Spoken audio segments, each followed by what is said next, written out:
Magandang buhay mga bata! Tara, samahan ninyo akong matuto kasama si Teacher Aika, your online teacher. Please don't forget to subscribe, like, share, and hit the notification bell for more videos. Thank you! Revised K-12 Curriculum English, Grade 3 Quarter 2, Lesson 1, Day 3. Our topics for this week is about retelling a myth, possessive pronouns, identifying problem solution, and high-frequency words. This is Teacher Aika, your online teacher. Let's start! Learning objectives. First, identify high-frequency words found in text. Second, use own words in retelling a fable. Third, recognize the function of possessive pronouns. Fourth, demonstrate understanding of text by noting important details and sequencing events. Fifth, state the problem and solution in the story discussed.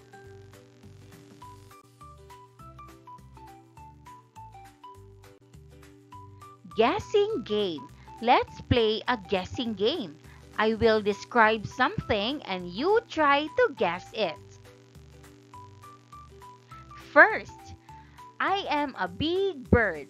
I can fly high. I have sharp eyes and a strong beak. What am I? Answer: eagle. Eagle. Second, I am very tall. I reach the clouds. People like to climb me. What am I? Answer: mountain or Mount Apple. Great job! These are parts of a story.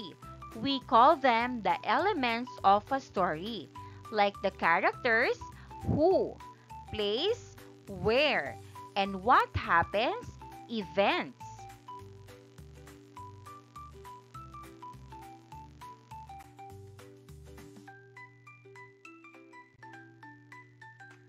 You will learn about a myth, how to retell a myth, use demonstrative pronouns in sentences, and polite expressions or greetings.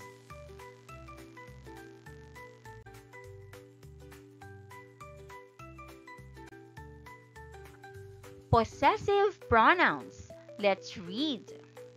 Mine, mine. Yours, yours. His, his. Hers, hers. Its, its. Theirs, theirs. Ours, ours. These words can be found in the story that we are going to read today. Look at how they are used in sentences. The words are highlighted. The eagle took the town's food and flew to its high nest. The eagle took the town's food and flew to its high nest. Who owns the nest? Answer: the eagle. Second, Apo answered calmly with care. The eagle felt his sincerity. Who is described as sincere? Answer: Apo. Third, Apo, you will guard this land forever. This land is yours. Who owns the land? Answer: Apo.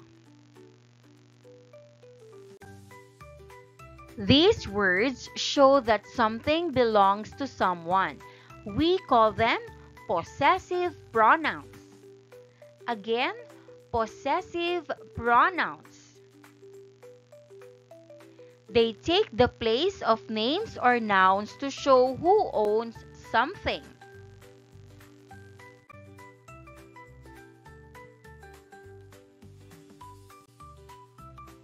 Apo, a Giant Guardian, Part 2. One day, a giant eagle came from the blue sky. It took the town's food and flew to its high nest.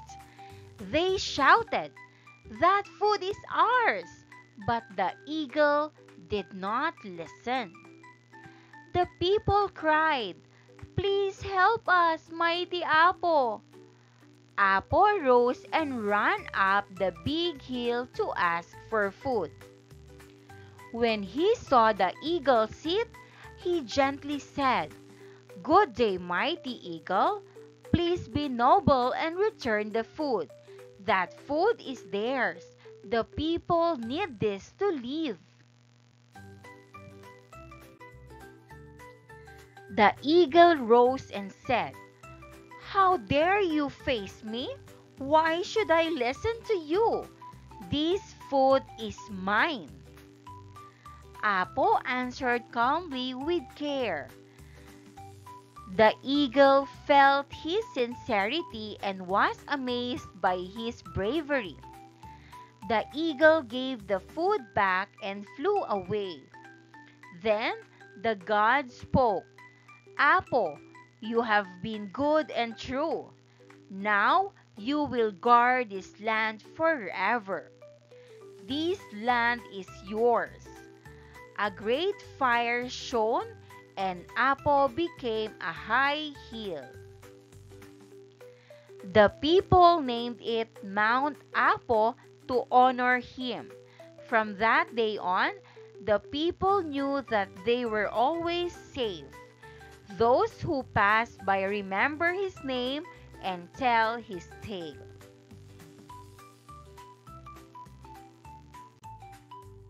Questions. Number 1. Who are the characters in the story?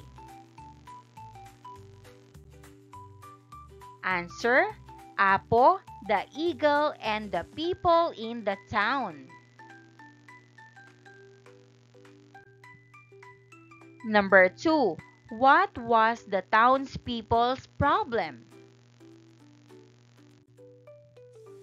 Answer: the eagle took their food and flew away.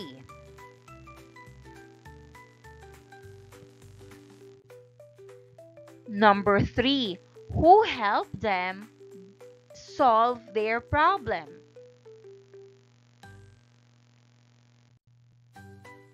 Answer: Apo helped the people.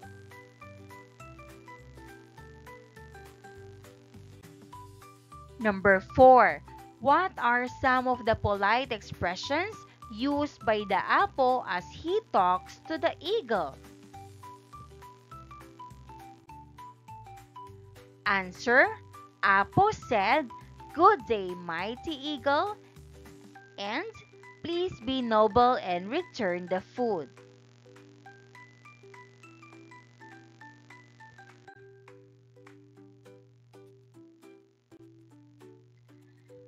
Problem. A problem refers to a difficulty or challenge that the characters face and need to solve or overcome. Solution.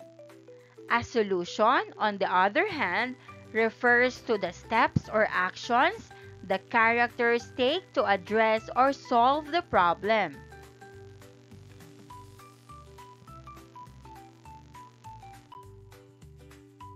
Complete a problem solution chart using events from the story. First column, is the problem. Second column is the solution. First, the eagle took the people's food. Solution: Apo talked to the eagle calmly. Second, the people are not safe. Solution: Apo became a mountain to protect them.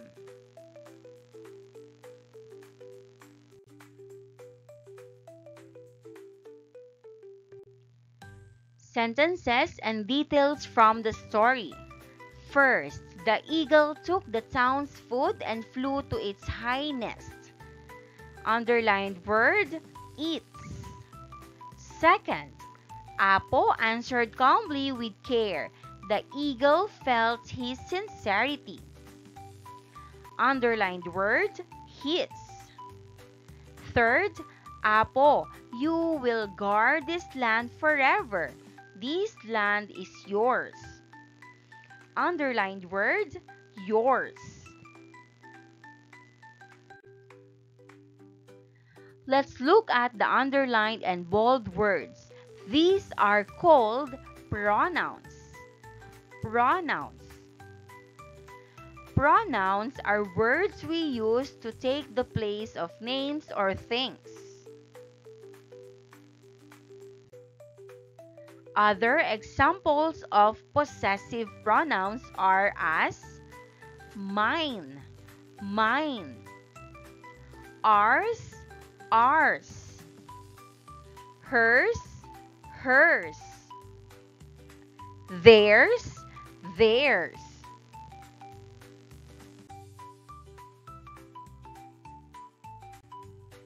Myth is a story set a long time ago. It usually has a hero or a heroine that has a special abilities or powers. It tells about how they overcome problems or challenges. Some myths tell us how things came to be or how they were made. Different cultures have their own myths. Directions. Use the story Apo, a giant guardian, to complete the sentences with the correct possessive pronouns. Mine, yours, his, hers, its, theirs, and ours.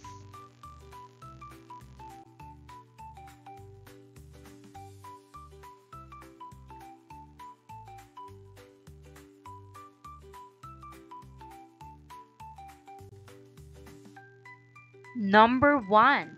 The giant eagle took the town's food and flew to its high nest. Number 2. The people shouted, "That food is ours." Number 3. Apo asked the eagle to return the food, saying, "That food is theirs."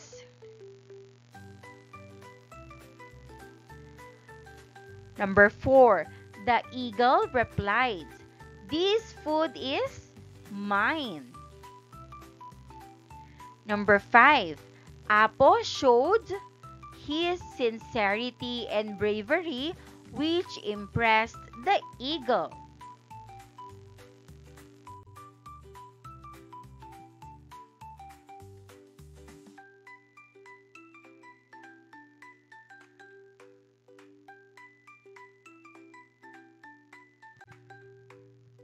Number 6. The god spoke to Apo, saying, "This land is yours." Number 7. The people named the hill Mount Apo to honor his bravery. Number 8. From that day on, the people knew they were safe because Apo was their guardian.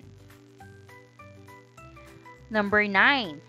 Those who pass by remember his tale and tell it to others. Number 10, the people were grateful for Apo's protection and considered him to be a great hero.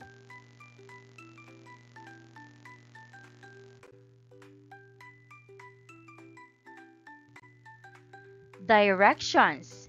Read the sentences below and encircle the possessive pronouns.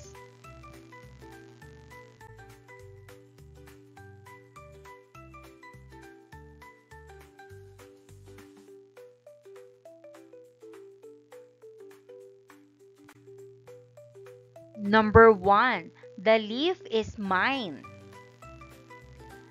Answer, mine. Number 2. Is that tree yours or theirs? Answers, yours and theirs. Number 3. The decision is hers to make. Answer, hers. Number 4. Our team won championship. Answer, our. Number 5. The cat licked its paw. Answer, its. And that wraps up today's lesson. If you enjoyed this video and want to see more content like this, don't forget to hit the subscribe button and ring the bell so you never miss an update. Thanks for tuning in.